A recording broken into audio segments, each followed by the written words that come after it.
Anyway, just happy to be here. Thank you so much for inviting me. I'm really passionate about most things I do. I'm really passionate about working with kids and providers to ensure that kids have success in life.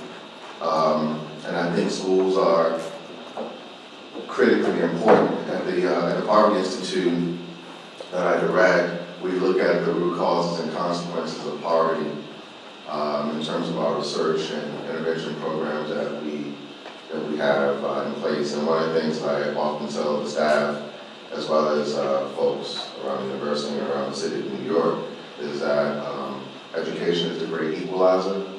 And if we ever want to help kids to have success in life and really go toward a trajectory of success, then schools are really critically important. You're on the front line, so I thank you for your work.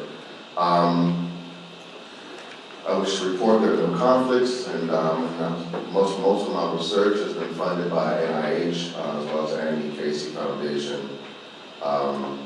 So today I want to cover a lot of material, and I'm going to try to get through it as swiftly as possible, but hopefully everything will be clear, and if there's not any clarity, then I'd be more than happy to answer questions at the end or even beyond today.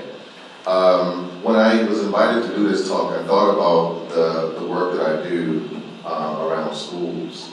A lot of it is intervention-based work in the space of addressing mental health issues. So I'm going to cover about 3 different studies related to that. But I think some things are important that I really want to highlight. I want to highlight the importance of neighborhoods and family as a context for setting up the success of kids. So we'll talk about that.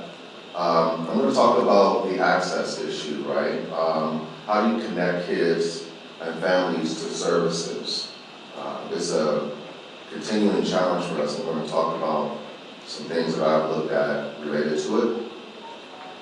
And then that brings us to a conversation about treatment engagement.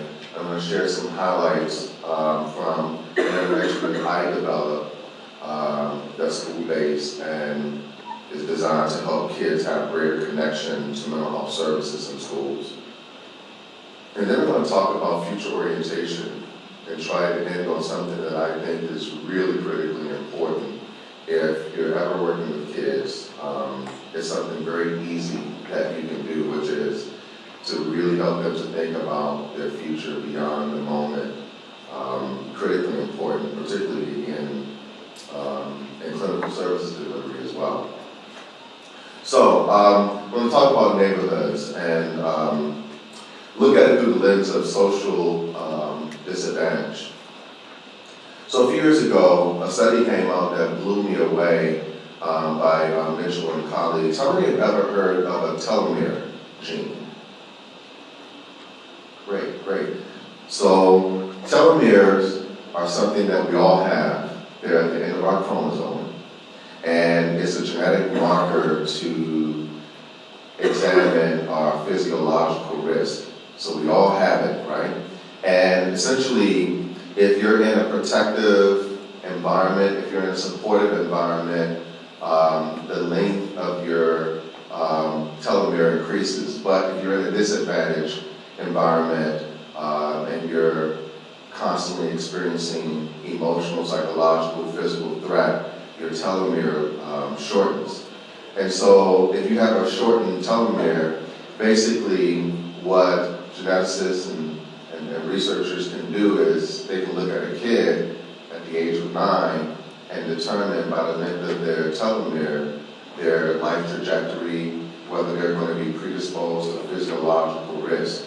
And so if you notice then in terms of health disparities, particularly with respect to environmental threats and other sort of calamitous things that happens in an environment, you see the predisposition or over sort of diagnosis of diabetes, high blood pressure, the whole nine. Well, a lot of that is related to telomeres. Okay, so this study examined 49-year-old African-American boys, and it basically rated whether they were in advantage or disadvantage context. And that was rated by the type of support they received, whether the parent was employed, that sort of thing. And I talked about the telomere link as a biomarker for chronic stress. And then they also looked at serotonin and dopamine, which is related to, obviously, our emotional sensibilities and is related to depression, as we know.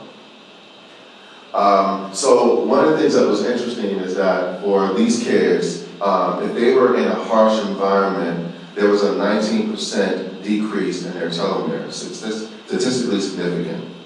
If their families made higher levels of income, it was associated with a 5% increase. Interestingly, if the kid experienced multiple transitions in terms of family composition, we know that families who struggle with poverty tend to move from place to place. Well, that was associated with a 40% decrease in the length of your telomere gene. And then if your family, your caregiver had a high school education or beyond, there's a 32% and 35% respectively increase in your telomere length. And so this next slide looks at the serotonin and dopamine, and this is something that we're predisposed to having. Some of it is genetically, biologically based. So to the extent that you have a higher propensity based on your genetic predisposition to have depression, or higher levels of serotonin and dopamine, then which is characterized by +2 or 2+, then the extent to which you have an advantage environment actually lengthens your telomere length. And also the same thing for, I think the top is serotonin and the bottom is dopamine. Again, you may be predisposed to depression or higher levels of serotonin and dopamine, but if you're in a positive environment, it actually wards it off. So I wanted to present this information just to show you that, to convey that sometimes kids are presenting with challenges that may be beyond their control, right? It may be beyond what they have their own sort of volition to be able to address. And so I want to go a little bit deeper in that in terms of looking at kids from poverty context. So research has shown that when you're in a poverty related context, it has an impact on your prefrontal cortex. So this relates to your executive functioning, related to attention and concentration. And there are studies that suggest that a poverty environment will have those kind of influences on your ability to pay attention or to concentrate. And then violence, right, is also one that has, perpetual violence has an impact on your limbic system, your ability to regulate your emotions, memory, arousal stimulation. And there's a study that suggests that students who lack social emotional competencies become less connected to schools. So again, I wanted to kind of start off with this more sort of biological underpinning to suggest that the context really matters for kids. And so we see that in terms of the neighborhood effects on school outcomes. Several studies have talked about exposure to crime, is related to reduced academic performance, neighborhood deprivation negatively associated with educational attainment, all kinds of deleterious effects of neighborhood. And then also, this has an impact on psychological distress. And we know that psychological distress is also related to negative school outcomes for kids. So the more psychological distress you experience, the less likely you're to have academic and social success in schools. I'm going to come back to this later on as I talk about future orientation. I also want to point out a recent study that talked about suicide among Black boys between the ages of 5 and 11. In 2015, Jeff Bridge and colleagues there at Ohio State did the study looking at suicide mortality over the lifespan and saw something really, really interesting. It actually was one of the first times this was ever documented. So for most age categories, suicide is thought to be a white phenomenon because more whites commit suicide than any other racial group. Well, something very different happened in the 5 to 11-year-old age category, which is that over the last 20 to 25 years or so, more Black boys were committing suicide than any other group. And in fact, the suicide rate for white kids actually decreased while the rate for African American Black kids increased. So it really suggests that we need to pay attention to what's happening to that population. And I think that, so I was asked by the American Journal of Orthopsychiatry to write a commentary about this research. And one of the things I pointed to, which is some work that I've done around the lack of treatment for mental health issues, particularly in families of color. And so the population I mostly might work with is African Americans. And so I've looked at a host of issues around why Black families fail to connect to mental health services, as well as Latino families. Some of the same issues emerge. So I also bring this research up to suggest that school personnel play a huge role, and school social workers are really, really important. And some of my work that I do in schools around kids who have depression, I often convey to teachers, administrators, school personnel, otherwise, that they play a pivotal role in terms of recognizing the signs and symptoms of depression, trauma, and other mental health issues. So there's a matter of access and connecting kids to treatment. Now I want to look a little bit deeper into the family environment and what role do families play in terms of setting the context for engagement.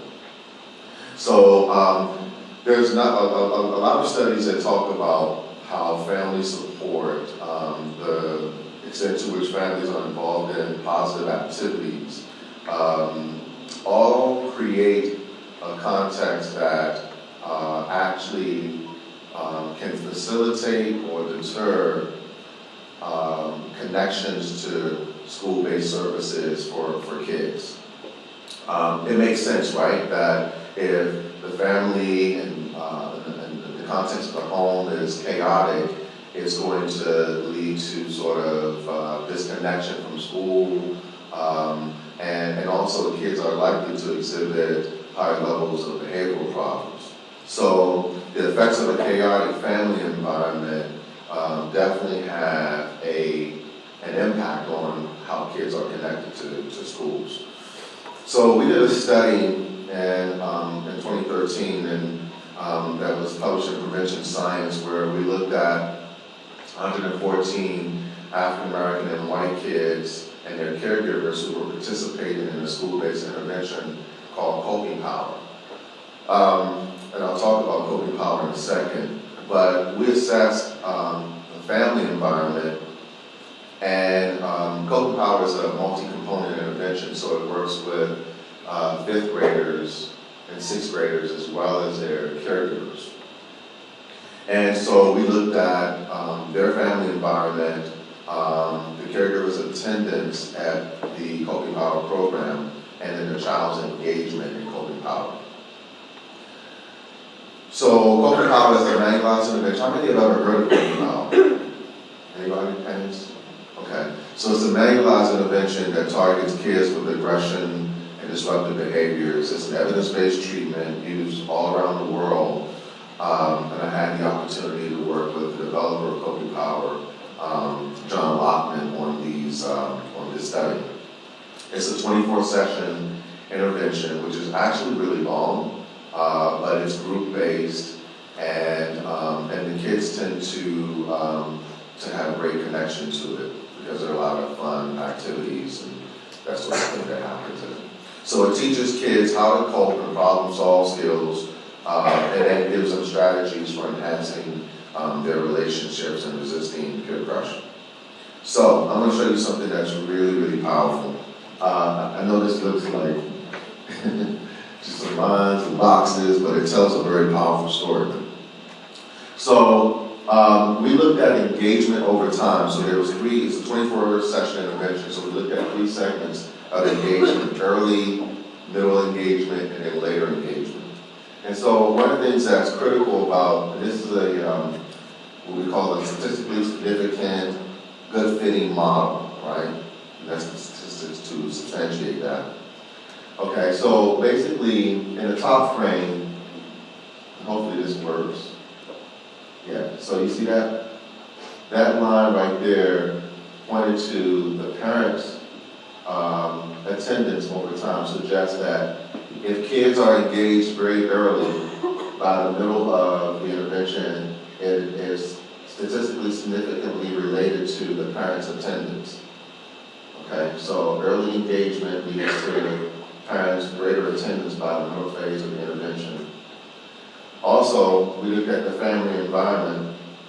The family environment had no independent contribution to the child's engagement, but it does contribute to the parents' initial attendance. So basically, a family environment that is positive, supportive, leads to the parents' greater attendance.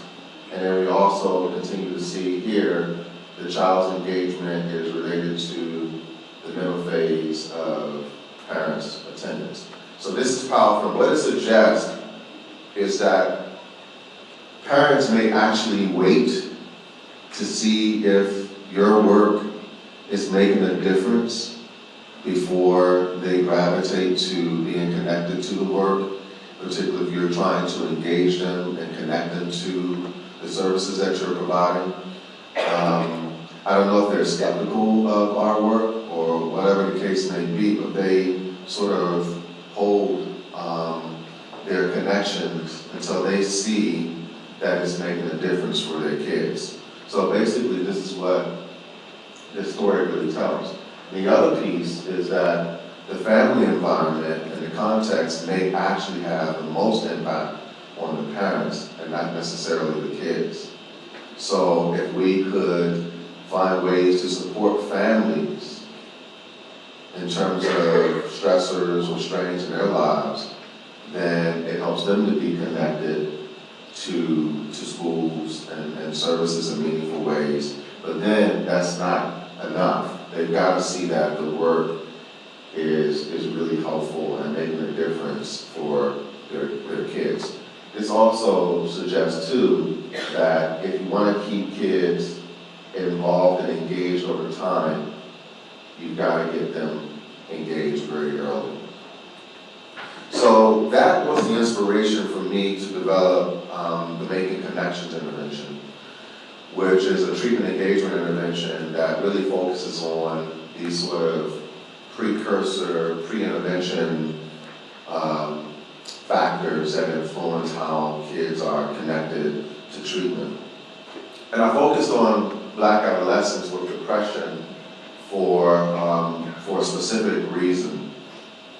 This is data from the National Comorbidity Sample out of Harvard, and it's probably the most definitive study looking at prevalence of service use, mental health service use around the country. So this is nationally representative data.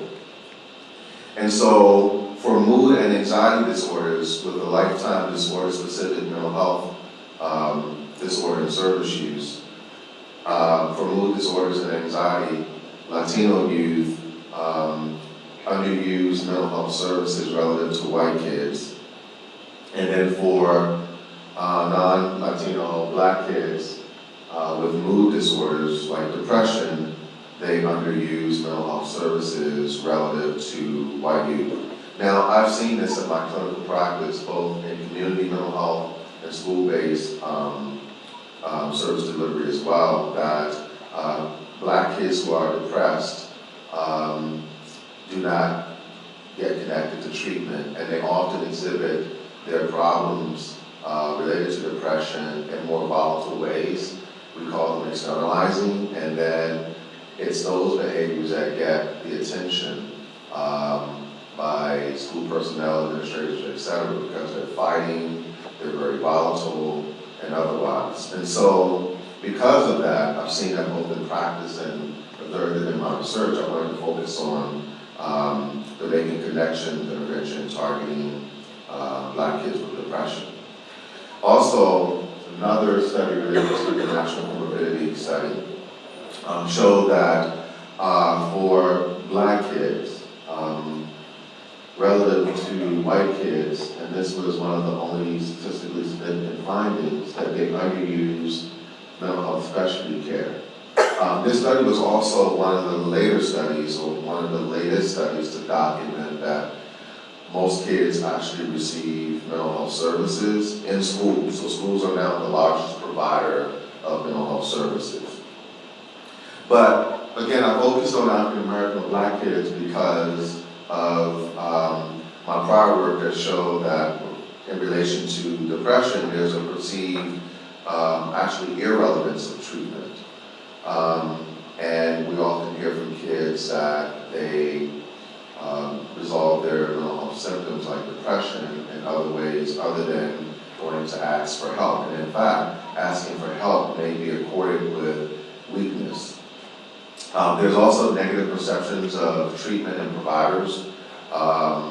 So if one actually uses mental health services, as I just mentioned, it's a sign of weakness. Families also exhibit great mistrust of providers, largely because they may have had their own negative experiences with treatment. And so we developed the Making Connections intervention, I along with my graduate students, to address these issues. So let me just go a little bit over this process. Essentially, this is where we are right now. We've done a feasibility acceptability study, and I'm going to present data on that. But we went through all of the formal processes, identifying theory of change, doing focus groups to identify the important constructs. And it's actually a manualized intervention, which I thought was really important because most engagement strategies we usually do in sort of a perfunctory way without really thinking about what are the theories that underlie the strategies that we use. And so we're working our way to a randomized controlled trial. But essentially, over the course of 1 or 2 sessions, we do an alliance building and an assessment. It's not just an assessment of what are your needs, but an assessment of what are your thoughts and perspectives on being involved in treatment. And so that helps us to build a treatment alliance. And then we go over the treatment history and experiences. And just real quick anecdote, there was a kid who was really depressed in our study and was in this session with her mom and was really anxious and actually reticent about using the mental health services. So the mom said, well, I was in treatment for depression before as well. And the kid just, kind of stepped back and said, whoa, I didn't know that. And, had you told me that, I probably would have had a greater connection to wanting to be involved in treatment. So it's those kind of powerful moments that can be brought to the surface when we explore the treatment history and experiences. And so that increases their willingness to seek help. We do some motivational enhancements, so your sort of motivational interviewing type strategies to increase their motivation to be in treatment. And then we do behavioral rehearsals, so role plays, to help them to process and think through the content and strategies of their messaging when kids or family members give them a hard time about being involved in treatment. And so that reduces their psychological barriers to treatment. And I've been doing this work in Baltimore, largely because prior to going to NYU, I was at the University of Maryland School of Social Work for 10 years. And so I continue to do my work that I said in Baltimore. So I use the interpersonal psychotherapy for depressed adolescents, which is an evidence-based treatment for depression. It's 12 sessions, and then we do 1 to 2 sessions of the Making Connections intervention. So I'm going to show you some really quick data on the feasibility trial, and then we did a pilot randomized trial with just 8 kids, 6 schools in Baltimore City. These are 6th grade through 12th grade, so middle school and high schoolers. Now, interestingly, when we do our recruitment, we do a classroom screening, and then prior to doing the classroom screening, we send letters home to all the kids about and get the parents' permission about doing the screening as an initial kind of recruitment strategy. And about 35 to 40% of those letters get returned to us because a lot of our families are transient. They're moving from place to place. And remarkably, the school does not have the most current or accurate address on a lot of our families. So we experience that a lot. So very early on, I realized I needed to do something different to try to recruit kids, which then became a very powerful experience for me. We do teacher nominations, and that allows us to go in schools to train teachers on the signs and symptoms of depression, some of the nuanced ways in which symptoms manifest. And the teachers, administrators really enjoy it, and it gives us an opportunity to increase their surveillance of these symptoms related to depression.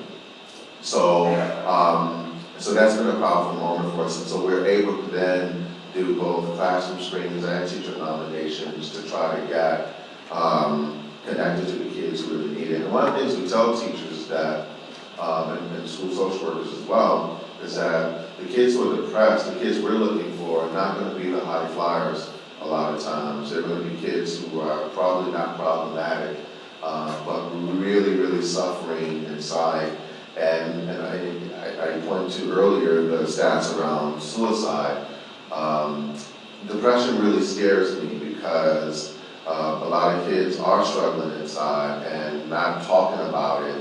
And so if we don't know the nuanced ways in which symptoms manifest, we may actually miss them. And then there's the other end of the spectrum, the kid who is very depressed and shows their symptoms in angry and volatile ways. So these are kids who are fighting, aggressing, and doing other kinds of externalizing things. And so one of the things I tell the teachers and administrators in that regard is when they do come across a kid who's fighting or very angry, explore what's under that, because there could be some underlying depression or perhaps anxiety related to the externalizing behavior. So in this set of data I'm going to present, I want to just focus on 2 of our outcomes.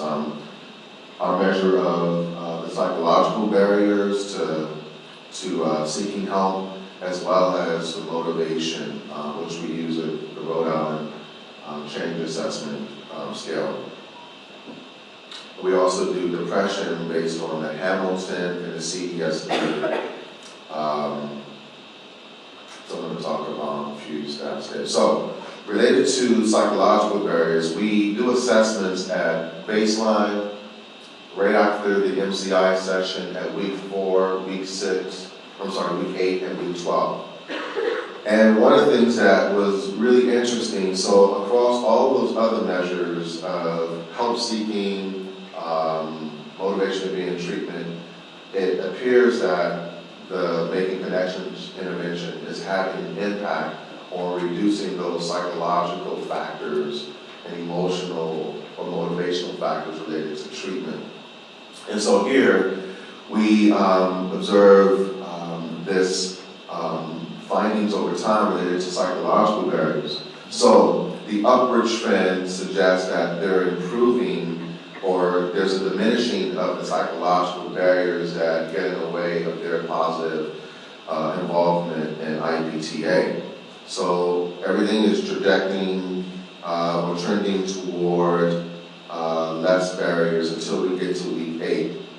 And for some reason, at week 8, they actually experience from week 8 to week 12 an increase in psychological barriers. So I wouldn't expect that. I would expect the trend to keep going upward, suggesting that we've done some great work on the front end to really reduce those psychological barriers. And the only thing I've really thought about in terms of what that might mean is that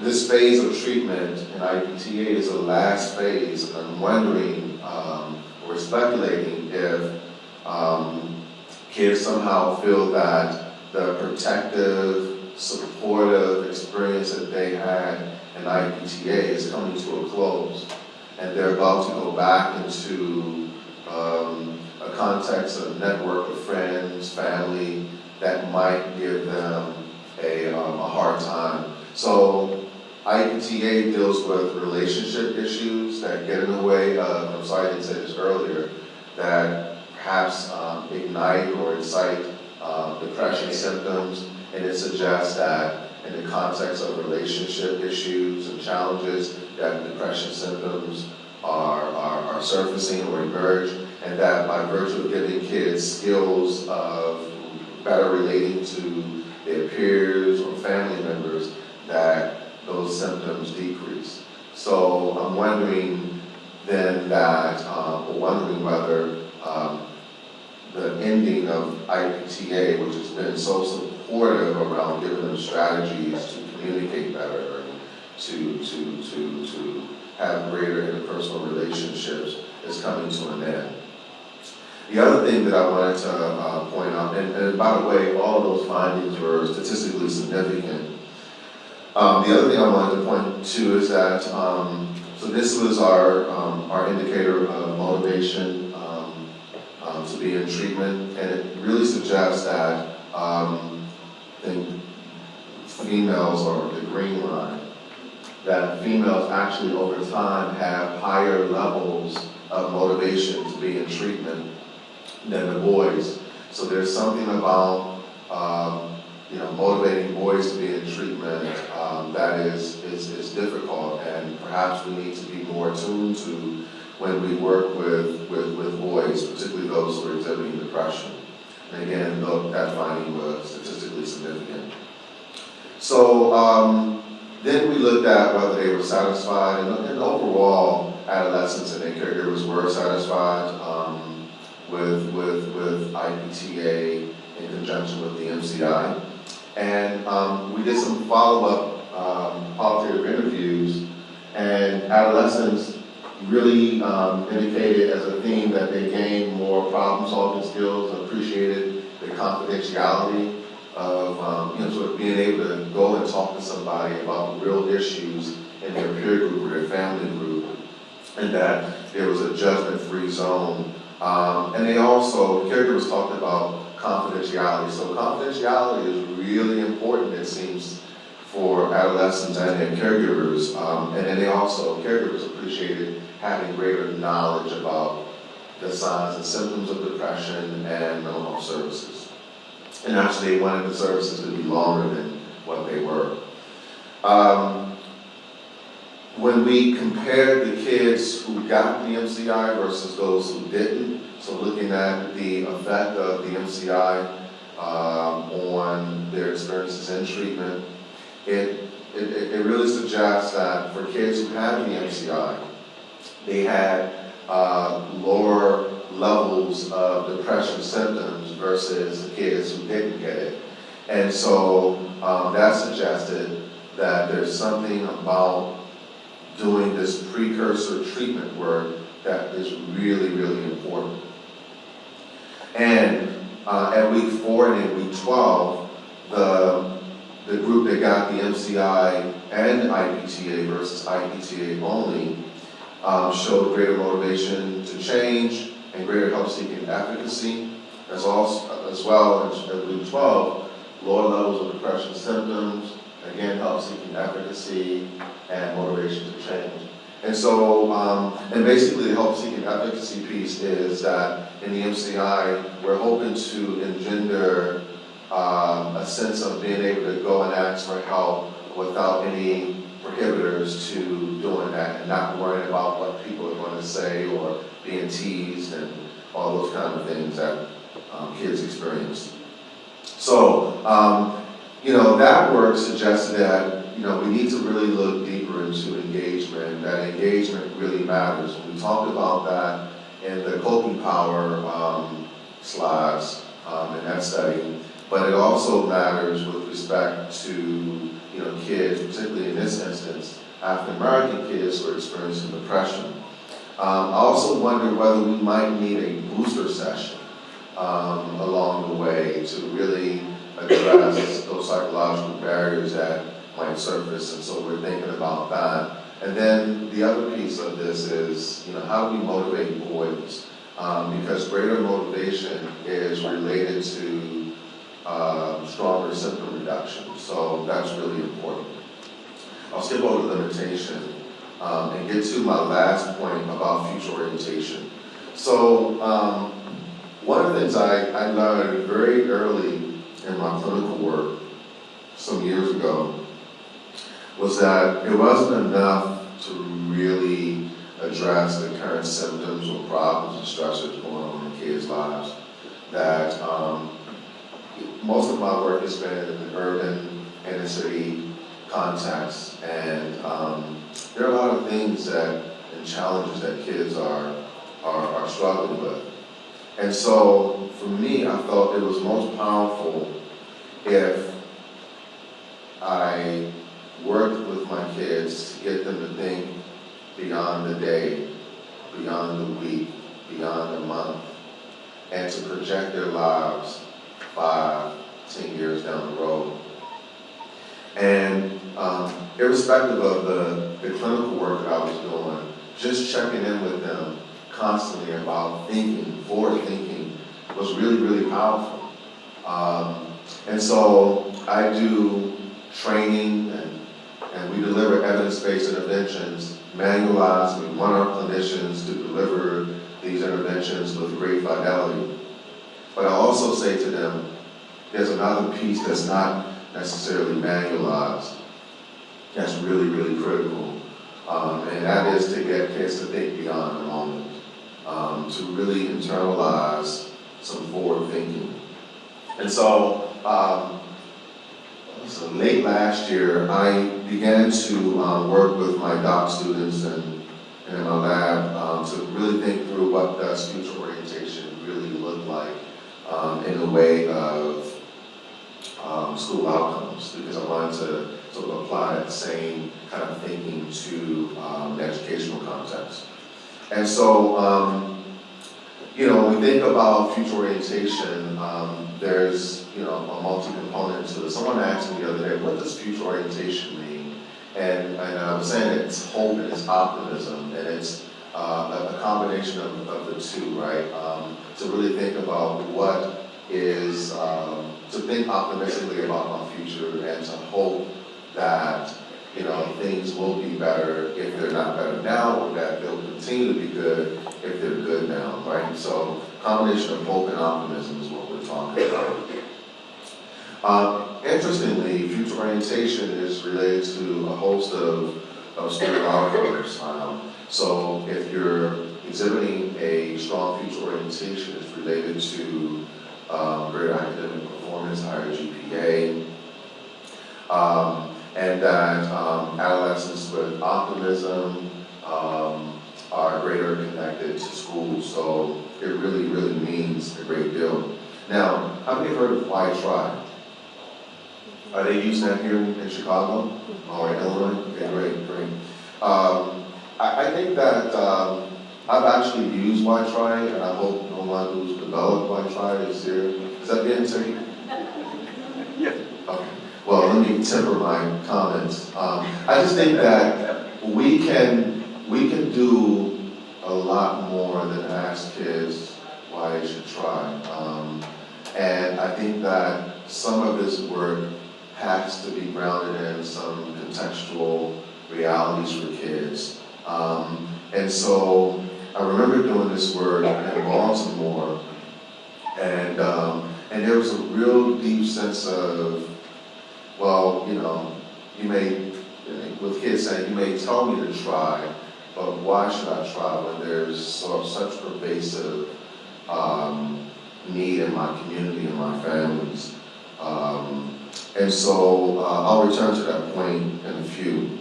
I'm going to talk about really quickly some data that we've been analyzing from the school success profile from Gary Bowen at, he's now dean at the University of North Carolina, Chapel Hill. And so we wanted to look at neighborhood quality, future orientation, psychological distress, and how that influenced school outcomes. And we wanted to do this by race and gender. So just real quickly, school success profile has collected data in 8 states, mostly North Carolina, 66 schools. And so the data that I'm going to present on now is from about 8,000 kids who completed that study. Most of the kids are white, 50%, and then 28% African American, 21% Latino. So looked at school outcomes in terms of grades on last report card. This is all self-report, so that is a limitation of the study. Whether the kids receive a D or an F, and their perception of their grades compared to others. In terms of neighborhood quality, we looked at safety, support, and the behavior of other youth in the community. In psychological distress, we looked at depression and anxiety symptoms, and future orientation was their attitudes and expectancies about their future success. So, for the most part, about even in terms of gender distribution across all 3 racial ethnic groups, these are mostly middle school kids. So on average, they're about 12 to 13 years old. And most of the kids hail from North Carolina, so this is not a national representative study, which is a weakness or limitation. But I wanted to point this out. So, neighborhood quality, in terms of how it's framed here, if you look at the coefficients, the higher level of the perception of neighborhood quality is actually an indicator of the worst functioning of that neighborhood. It's just the way that it's scored. So essentially what this diagram suggests is that the neighborhood quality, if it's a poor quality in terms of the kids' perception of the neighborhood, it has a negative impact on the school outcome reflection. Also, looking at future orientation and psychological distress, if a kid, and this is for the total samples, these are all 8,000 kids, if the kid perceived their neighborhood quality was negative, then it had a negative impact on their future orientation. So what they perceive about their neighborhoods really influences their projections of the future. Neighborhood quality also is related to higher levels of psychological distress. So again, perceptions of a poor neighborhood leads to high levels of psychological distress. So what's interesting about this, then, if you look at, and these indirect effects were statistically significant, and these are mediators here, so I'll explain what that means. So a neighborhood quality, the negative neighborhood quality leads to lower future orientation. A lower future orientation leads to higher psychological distress, and higher psychological distress leads to lower academic performance. So that makes sense, right? One of the things that we saw was a bit of some differences between the racial groups, and I won't have time to get into all of that, but essentially, For the black kids, this line here between future orientation and psychological distress going through there was not significant. So there's something about white and Latino kids that have this trajectory and mediation all the way through. So a few discussion points. We did some multi-group models for race and gender, which I did not have up here, but I'll go into a little bit of detail. So for white and Latino youth, neighborhood disadvantage affects school outcomes, as I mentioned, through future orientation and psychological distress, but not for the African American kids. And this was interesting because for Latino kids, there was no direct relationship between neighborhood quality and school outcomes. So let me go back to that for a second. So for Latino kids, this relationship was not statistically significant. But for all youth, there was this independent mediation relationship between neighborhood quality, future orientation, and school outcomes, neighborhood quality, psychological distress, and school outcomes. And then the other thing that was interesting is that there was no relationship on gender and perceptions of neighborhood quality for blacks, but there were for Latino girls and for white boys. So there was something about neighborhood quality that made a difference. 2 minutes left, great, okay. Future orientation is related to psychological distress, related to school outcomes. Future orientation affects neighborhoods, or there was a relationship between those two. That's really important. We did dig a little bit deeper and saw that for black boys, they had some of the lower rates of future orientation. And I wondered what that means in terms of their perceptions of hope and optimism, and what does that really mean that they had lower levels of future orientation. So I dug a little bit deeper and came across a study from Dana Harley, who looked at, in her qualitative work, 5 characteristics for hope for black adolescents.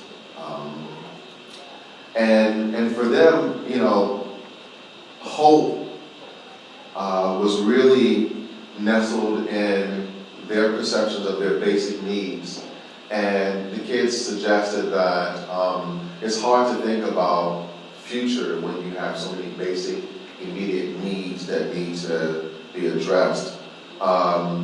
Spirituality was considered a safety mechanism for them, again, dealing with perpetual, constant risk. Education was important, carrying connections, and that hope was trying to, muscle through with a gonna make it mentality despite the odds. One kid, so this is a photo quiz project, and one kid talked about a brick wall, and I thought this was really powerful, that no matter, I've got this gotta make it mentality, but no matter how much I'm trying to persevere, there's always a brick wall that manages to surface somehow or another. So I thought that was really powerful. So key take-home points, getting parents involved. Sometimes families may wait to see how programs and interventions are doing before they get on board with it. Engaging boys may require some special efforts and strategies.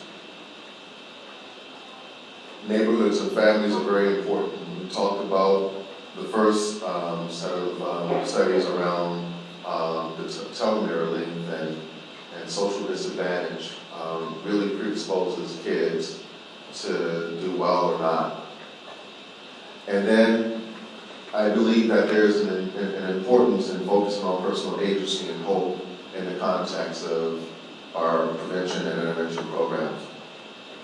And I want to kind of end on this cautionary tale. This is a book I read maybe about a year and a half ago, and I think about this book every day. It is a must-read. How many have heard the short of the book, The Short and Tragic Life of Robert Peace? Yeah, some hands are up.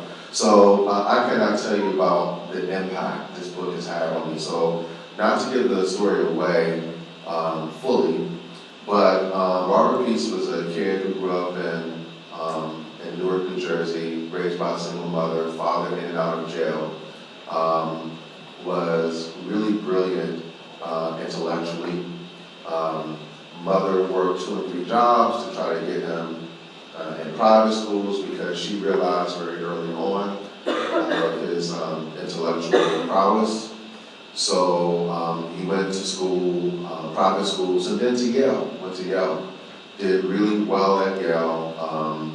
I forgot